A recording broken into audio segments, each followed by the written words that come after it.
It was supposed to be just another regular morning. I hadn't even planned to stop by that cafe. I was early for a client meeting across the street and figured I'd grab a coffee, check emails, and maybe review some numbers before heading over. The place was busy, filled with people in business attire, laptops open, conversations buzzing. I chose a small corner table out of the way, but close enough to the bar that I could hear the espresso machine hissing every few seconds. What I didn't expect, what I couldn't have possibly anticipated, was that my wife, Meredith, would walk in 10 minutes later with her coworkers. She didn't see me. She didn't even glance in my direction. I don't think it crossed her mind that I might ever be there. I mean, why would it? I usually work from my home office or travel to clients, and we'd never crossed paths here before. She took a seat with her back to me, just one table ahead and slightly to the right, close enough for me to hear every word. There were 5 of them, all dressed professionally, chatting and laughing. I recognized a few faces from the Christmas party photos on her phone. I wasn't trying to eavesdrop. I really wasn't. But as soon as I heard her say the name Derek, I froze. Derek, the project manager she mentioned a few times at dinner. The guy she said was too serious. Always triple-checking everyone's work, always staying late. I had assumed he was just an annoying colleague, but the way she said his name, it had a softness to it, a familiarity. And then the conversation shifted. One of the women, someone with a sharp voice and a sarcastic laugh, asked, "So, are you 2 official yet? We're still sneaking around like high schoolers." I nearly dropped my coffee. Meredith chuckled. "God, no. We're not official. He's still married, remember? So am I." She said it like it was a joke, like our marriage was a punchline. The whole table laughed. I sat there, frozen. My mind couldn't keep up with what my ears were hearing. She kept talking, completely oblivious to the fact that I was right there. I mean, she continued, stirring her drink casually. It started off as flirting. I didn't even think it would go anywhere. But then one night after drinks, he kissed me in the elevator. And well, you know how that goes. They all made that fake sound women do when they're playfully scandalized. Someone said, "You go, girl." And Meredith smiled like she was proud of it. She went on describing intimate details I never wanted to hear, about how it was exciting and different, how she felt alive again. She complained about how boring things had gotten at home, about how I always wanted to talk through things instead of just feeling them, about how I made her feel like she was being watched all the time because I was too available. Too available. My chest tightened. That was the worst part. Not the betrayal, not even the cheating, but hearing her diminish everything I had been pouring into our marriage. My time, my patience, my trust. Like it was some annoying habit, like I had given too much. I sat there for the rest of the meeting, numb. I didn't even blink when Derek walked in and slid into the seat beside her. They didn't touch, but the way they looked at each other said everything. A stolen glance, a smirk, an unspoken history. When the meeting wrapped up, I waited until they all left. Meredith never turned around, never once saw me. I don't even think she would have cared if she had. I didn't go to my client meeting that day. I went home and I sat on the edge of our bed, surrounded by framed photos of vacations, anniversaries, birthdays, lies, all of them. Now, I listened to the silence of our home and wondered how long it had been since it stopped being ours. And then I made a decision. Not revenge, not drama, just clarity. I knew what I had to do. The silence that followed me home that day felt heavier than any confrontation ever could. I didn't yell. I didn't call her. I didn't even cry. I just sat in our bedroom, still in the clothes I had worn to work, staring at the picture on the nightstand. One from our trip to Jackson Hole. Both of us smiling, snow in our hair. I remember how happy she looked then, how much I believed that smile was for me. But now I knew better. I spent the next few hours walking through our house like a stranger. Every room suddenly felt curated, like a fake showroom display designed to sell the illusion of a happy marriage. The neatly folded throws on the couch, the wine rack we built together, the little chalkboard in the kitchen where she left love notes before heading to work. All of it meant nothing now. I started noticing things I hadn't before. Her perfume was always too strong after work. Her phone had been on silent for weeks. That night she claimed she was working late and missed dinner? It was the same day she mentioned Derek was pulling an all-nighter. I knew then that this hadn't just begun. This wasn't one mistake, one drunken lapse in judgment. This was something ongoing, routine, embedded in her day-to-day life. She had carved out space in her schedule, in her emotions, and in her body for another man, while I stayed home and cleaned up after our dog, paid our bills, and planned weekend getaways to reignite a spark I didn't realize she had already snuffed out. And the worst part? She didn't even hide it well. She just assumed I'd never catch on because I trusted her too much. I spent that night in the guest room, not because she told me to, but because I couldn't bear the thought of sleeping beside her. I listened to her come home, toss her keys into the bowl by the door, and head upstairs. She didn't call my name, didn't check the guest room. I heard the water running in the bathroom, the faint buzz of her electric toothbrush, then silence. The next morning I acted normal. I made coffee, kissed her on the cheek, asked about her day ahead. She smiled, looked me straight in the eye, and told me she had another team meeting near the office. I almost laughed, but I didn't. I kept playing along, not out of cowardice, but because I needed more. I needed to know the truth. All of it. I wanted to see just how deep her lies went. Not for vengeance, but for certainty. I was done being the fool in the story she was writing. I was about to rewrite the ending, so I took a week off work without telling her. I followed her, not in some Hollywood-style creepy stalker way. I just paid attention. I sat in my car. I watched from a distance. And on the third day, I saw them again. Her and Derek, laughing in the same cafe, this time sitting beside each other, a little too close for colleagues. No team in sight, no laptops, just coffee, smiles, and long glances. They didn't kiss, but they didn't have to. The next day, I checked our shared accounts. Nothing seemed off until I remembered that Meredith had asked me 2 months ago if she could handle the finances to ease my load. I had said yes without question. Now I saw she had opened a separate savings account, transferred small amounts each week. Never enough to raise alarm, but enough to build a secret safety net. I was heartbroken, but more than that, I was humiliated. This woman, the one I gave my loyalty, my trust, my name. She had been planning an escape and she thought I'd never notice. But I did. And I was done waiting to be discarded like a loyal dog someone got tired of. What I planned next wasn't revenge. It wasn't petty. It was precise, calculated, peaceful.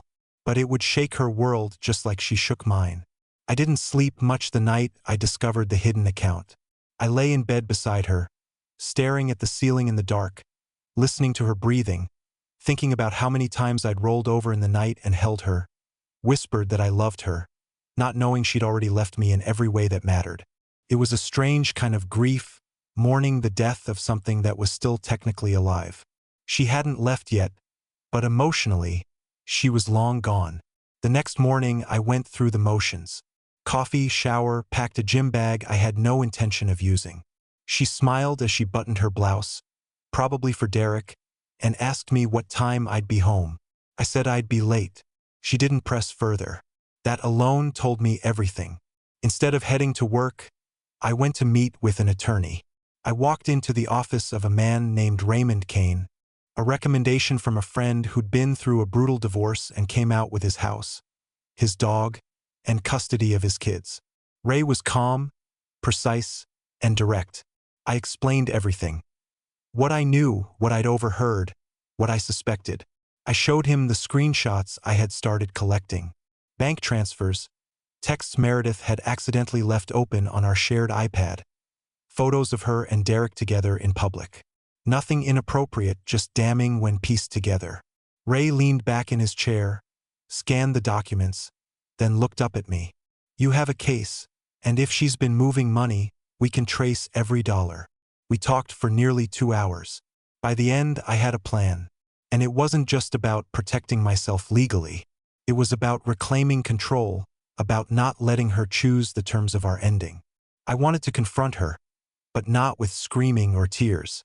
I wanted to look her in the eyes and watch her scramble to explain everything she thought she'd gotten away with. That night, I came home early. I cooked her favorite pasta, poured wine, lit candles. She was surprised, flattered. I watched her carefully. Every movement, every smile, every word. She laughed easily, talked about how Derek's team was overloaded with work. I didn't flinch. Later in bed, she curled up next to me and said, "I'm glad we're doing better. I missed this." I almost choked on the bitterness in my throat. "Me too," I said softly. I kissed her on the forehead. And the next morning, I made sure she saw me leave the house with an overnight bag.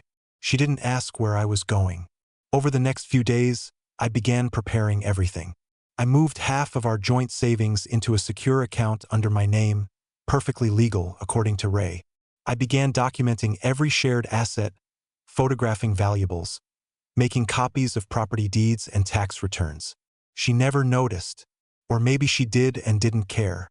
She was too busy planning secret lunches and exchanging emojis with Derek. But something unexpected happened that week. I got a message on Facebook from a man named Grant. I didn't recognize the name at first, but his profile showed a picture of him and his wife. And his wife was someone I'd seen before. She was in the cafe, sitting 2 tables away, laughing. That same day Meredith was gushing about feeling alive again. His message was short. "Hi, I think our spouses are having an affair. Can we talk?" My heart stopped, and then it started racing again. This wasn't just speculation anymore. I wasn't the only one being lied to. There was someone else on the other side of this disaster. Another person sitting in silence, piecing together their broken world. Just like me. I agreed to meet Grant 2 days later. We sat down at a bar halfway between our neighborhoods. Both of us tense, both of us exhausted. He looked like I felt. Worn, confused, angry, but not destructive. He slid his phone across the table. Photos, screenshots, a calendar invite labeled "Private Strategy Session" with Meredith's initials in the notes. He had dates, times, conversations. And now I had something even more powerful than evidence. I had an ally. What we decided to do next would change everything, but not in the way Meredith or Derek ever expected. Meeting Grant changed everything. Until that point, I felt like I was wading through this alone, drowning in betrayal while pretending to keep it all together. But sitting across from someone who had been fed the same lies by the same 2 people, it was oddly grounding. We weren't 2 jilted spouses plotting revenge. We were 2 people trying to make sense of how our lives had unraveled behind our backs. And we were both done being kept in the dark. Over a couple of beers, we pieced together a timeline.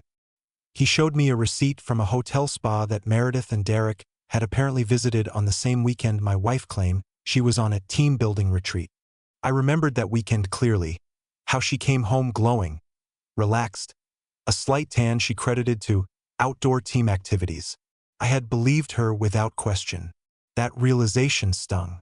She had rehearsed those lies, smiled through them, kissed me goodnight, knowing another man had probably kissed her just days before. Grant was hurting just as much. Derek had once been a friend of his, a former coworker who attended Grant's 40th birthday, the same man who stood up at his wedding 10 years ago, the kind of betrayal that cuts from both ends. We didn't rush into anything dramatic. We both agreed we needed to stay calm, gather more information, and prepare. The emotional damage had already been done. Now it was about clarity and control. There was power in that. Over the next week, I played the part of the doting husband. Meredith didn't suspect a thing.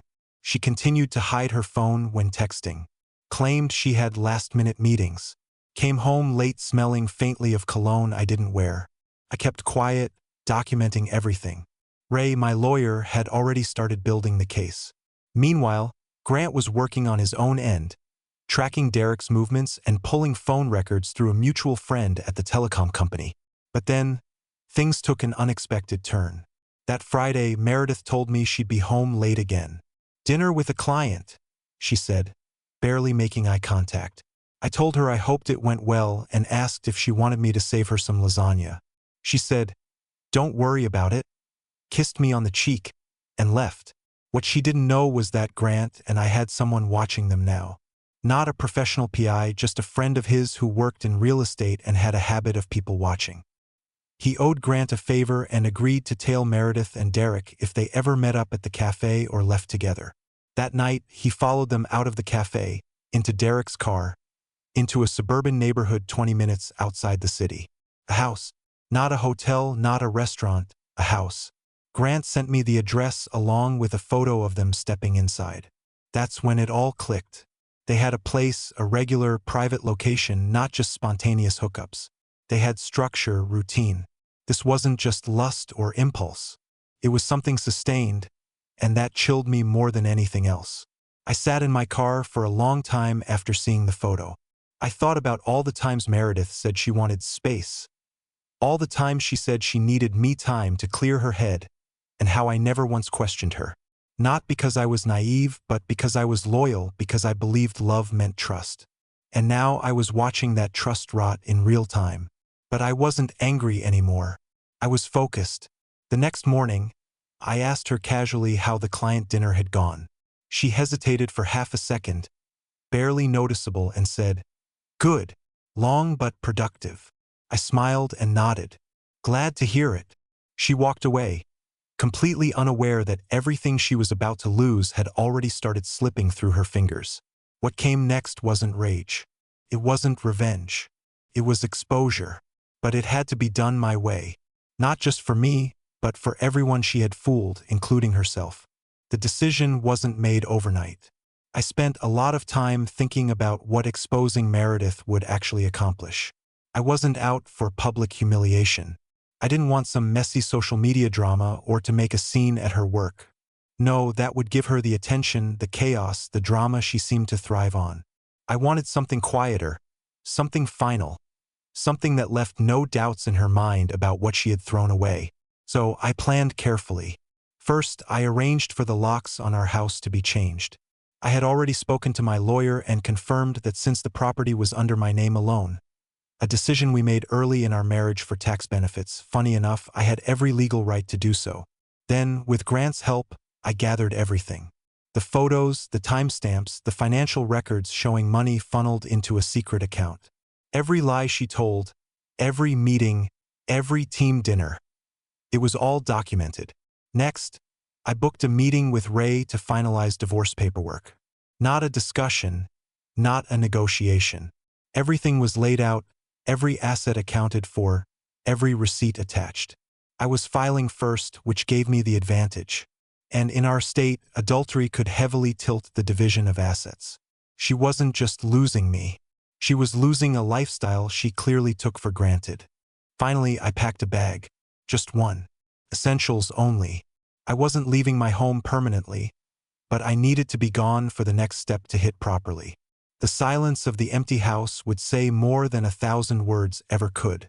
The morning of execution, everything was ready.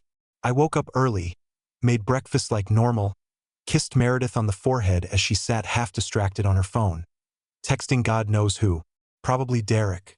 I left for work, but instead of going to my office, I drove across town to a quiet cafe Grant had suggested. From there, I sent her a simple text, "Check the dining table when you get home." Then I turned off my phone. Hours later, while sipping coffee and staring blankly out the window, I imagined the scene. Meredith walking into our house, probably humming some song she heard on the radio, dropping her keys into the bowl by the door like always. She'd head into the kitchen, maybe pour a glass of wine, all while completely oblivious to the bomb waiting for her. A thick envelope sat dead center on the dining room table. Inside, she'd find the divorce papers accompanied by a neat, chronological folder of everything Grant and I had uncovered. Photos of her and Derek together, records of her secret bank transfers, screenshots of texts she thought were deleted. Every lie, every betrayal printed out in black and white. There was no angry letter, no nasty insults, just one short note attached to the front. "I know everything. I hope it was worth it." Simple, cold, final. By evening, I checked into a small hotel about 30 minutes outside of town. Nothing fancy, just somewhere to clear my head without the weight of our hollow house pressing down on me. I sat on the bed staring at the ceiling, feeling an eerie sense of calm. No tears, no second-guessing, no urge to call her and scream. I had already done what I needed to do. Now the consequences were hers to face. Around midnight, my phone, finally turned back on, started vibrating relentlessly. Call after call from Meredith. Text after text. The tone shifted quickly from confusion to panic to anger to desperate pleading. I didn't answer. She had already used all her words on someone else. She didn't deserve mine. Later, just as I was about to turn off the phone again, one message caught my eye. It was different from the others. Please just talk to me. I can explain. Please don't do this to us. There was no us anymore. She killed that the second she thought alive meant with someone else. I set the phone down without replying and stared into the dark room, letting the silence wash over me. For the first time in months, maybe years, I wasn't worried about saving something broken. I was finally ready to build something new. Without her, morning came heavy and slow. The first real morning without the weight of pretending. I woke up in the hotel room to weak sunlight spilling across the bed, a stale smell of the previous night's air lingering around me. No warm body next to me. No obligatory good morning kisses. Just space. Empty, quiet, liberating space. There were more texts from Meredith when I finally picked up my phone. They had taken a darker turn overnight. First were the apologies, full of hollow promises that she could fix this, that it meant nothing, that she still loved me. Then came the anger, accusations that I was overreacting, that I was throwing everything away over one mistake.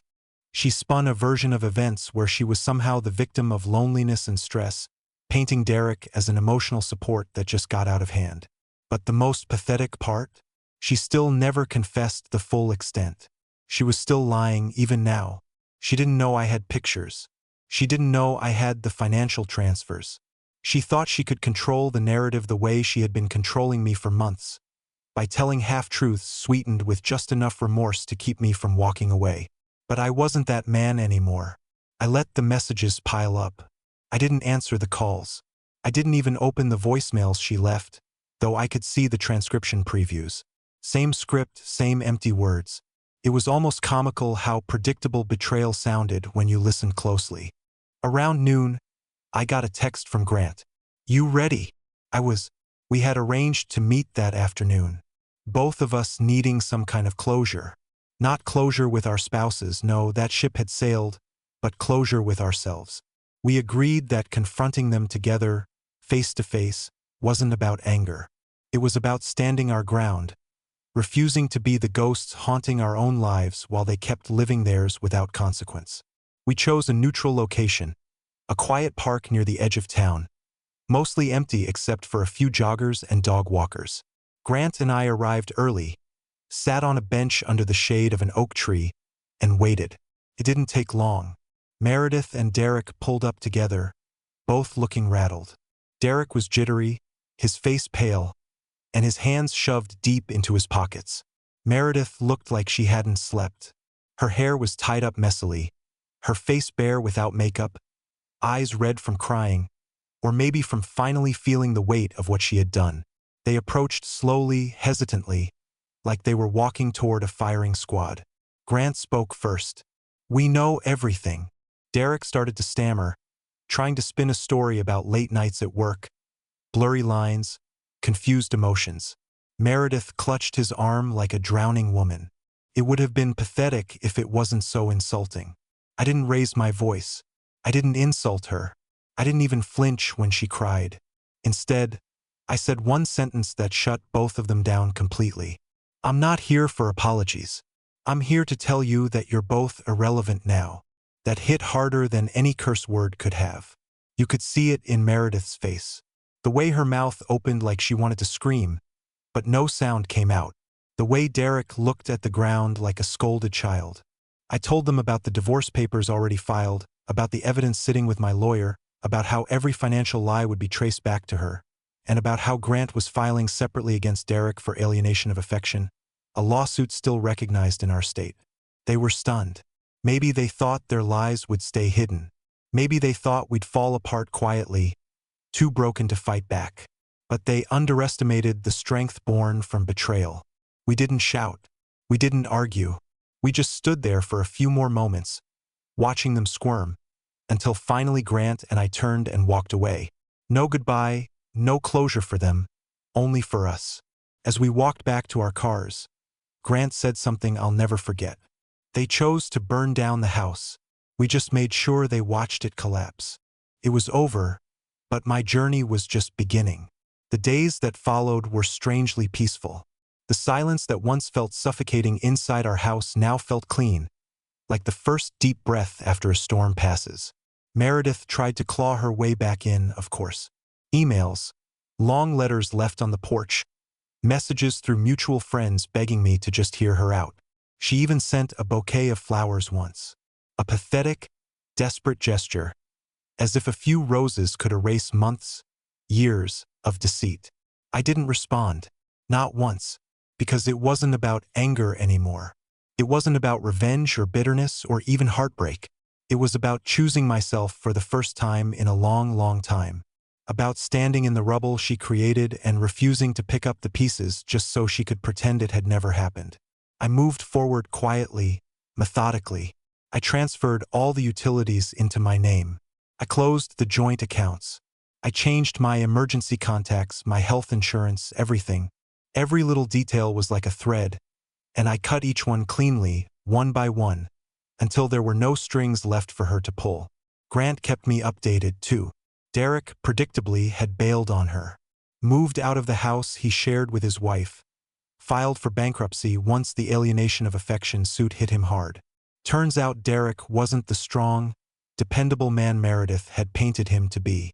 He was just another coward, willing to burn down multiple lives for a few stolen moments that couldn't withstand the daylight. Meredith eventually realized I wasn't coming back. That no matter how many times she called or cried or begged, she had finally run out of moves. She tried one last time, showing up at my office under the guise of returning a few of my things. She stood there in the lobby, clutching a sad little box of trinkets, looking completely out of place in the cold, professional world I lived in now. I walked down to meet her, not because I wanted to see her, but because I needed to for myself. She looked smaller than I remembered, tired, defeated. Not the sparkling, confident woman I had once loved. Not the woman who had held my hand during the worst storms of my life. Just a broken version of her former self, wrecked by her own choices. She opened her mouth to speak, but I held up a hand. No speeches, I said quietly. No apologies. It's over. Her eyes filled with tears, but I didn't flinch. I took the box from her without another word, turned around, and walked back into the building. As the glass doors closed behind me, I caught one last glimpse of her reflection, standing alone on the sidewalk, watching the door that would never open for her again. And for the first time in what felt like forever, I felt nothing. No hatred, no sadness, no longing, just peace. Later that evening, sitting alone in my newly rearranged living room, I opened the box she had given me. It was mostly junk. Old birthday cards, a couple of random souvenirs from trips, a watch she had gifted me years ago. But tucked in the very bottom, underneath everything else, was a single, folded photograph. It was from our wedding day. She was smiling up at me, radiant, eyes full of promises neither of us had kept. I stared at it for a long time, not with pain, not with regret, just reflection. I slid the photo into a drawer, not because I wanted to hold on to it, but because it deserved to stay hidden, just like the version of her that once existed. A memory, nothing more. Not a chapter worth rereading. The life we had was over, and in its place, something new was beginning to grow. Something real, something mine. The months that followed were some of the most transformational of my entire life. At first, it was strange, living in a house that once echoed with two voices but now only carried mine. Strange but not sad. It was like the walls themselves had been holding their breath, waiting for honesty to fill them again. Slowly, I made the space mine. I changed the paint colors, replaced the furniture, donated old clothes and photos and souvenirs that no longer had meaning. Every little change felt like taking back pieces of myself I didn't even realize I had given away. I rebuilt my routines, too. I spent more time outside. Long hikes, runs along the river, late-night drives with the windows down and the music up. I reconnected with old friends, people I had drifted from during the years of quietly bending my life around Meredith's needs and moods. Some friendships picked up exactly where they had left off, as if no time had passed at all. Others blossomed into something even better. Relationships based on honesty, laughter, and real mutual support. Work thrived, too. Without the constant anxiety gnawing at me, without the emotional drain of trying to fix a woman who didn't want to be saved, my energy returned. My creativity sharpened. I landed a few major projects I'd been chasing for years. My confidence, once dulled by doubt and betrayal, came roaring back stronger than ever. And somewhere along the way, something beautiful and unexpected happened. I met someone, not through dating apps or blind setups or forced conversations. It was simple, organic. I met her at the same cafe where this entire story had started. I almost didn't recognize the symbolism until later.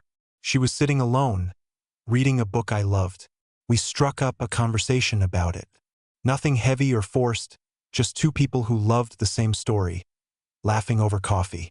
Her name was Claire. She wasn't flashy. She didn't wear layers of false charm or polished lies. She was real in a way that made everything before her seem like a half-remembered dream. We took things slow. I was honest from the beginning about my past, about my healing, about where I was. And she didn't flinch. She didn't try to fix me or rush me. She just stood there quietly, steadily, letting me become who I was always meant to be. Months turned into seasons. Seasons turned into a new life. One built not on guilt or obligation or fear, but on trust, laughter, and quiet, ordinary joys. Sunday morning breakfasts, rainy afternoon movie marathons, long walks without needing to fill the silence with anything but a hand held tightly in another. I didn't need Meredith's apology. I didn't need closure from her because in the end, healing wasn't about getting something back from the person who hurt you. It was about giving yourself something better than they ever could. A life, a future, peace. And in that quiet, beautiful, steady way, without fireworks, without revenge, without bitterness, I won.